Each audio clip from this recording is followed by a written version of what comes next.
ఓయ్! నువ్వు ఎంత వెతికినా కనపడని ప్రేమ కోసం ఎందుకు అంతలా ఎదురు చూస్తూ బాధపడుతున్నావు? మనల్ని వద్దు అనుకునే వాళ్ళు మనం ఎంత బాధపడ్డా పట్టించుకోరు. మనల్ని కావాలి అనుకునే వాళ్ళు మనల్ని బాధ పెట్టాలి అనుకోరు. ప్రపంచం అనేది ఎప్పుడూ రివర్స్‌లోనే నడుస్తుంటుంది. ఎలానో చెప్పనా? మనల్ని కావాలి అనుకునే వాళ్ళ కోసం చేయాల్సినవన్నీ మనల్ని వద్దు అనుకునే వాళ్ళ కోసం చేస్తుంటాం.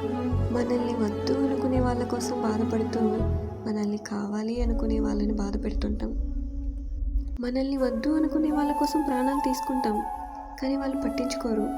మనల్ని కావాలి అనుకునే వాళ్ళు మనల్ని ప్రాణాలు ఇవ్వమని అడగరు, కానీ మనం వాళ్ళని పట్టించుకోం. మనల్ని వద్దు అనుకునే వాళ్ళకి మెసేజ్ చేస్తుంటాం, కానీ వాళ్ళు పట్టించుకోరు. మనల్ని కావాలి అనుకునే వాళ్ళు మన మెసేజ్ కోసం ఎదురు చూస్తుంటారు, కానీ మనం వాళ్ళని పట్టించుకోం. బహుశా ఇదేనేమో కర్మ అంటే.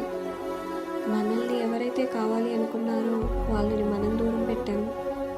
మనం ఎవరినైతే కావాలి అనుకున్నామో వాళ్ళు మనల్ని దూరం పెట్టారు. అందరూ అంటారు మనం ప్రేమించే వాళ్ళకంటే మనల్ని ప్రేమించే వాళ్ళతో ఉంటే హ్యాపీగా ఉంటామని. కానీ మనసుకి అర్థం కావట్లేదే.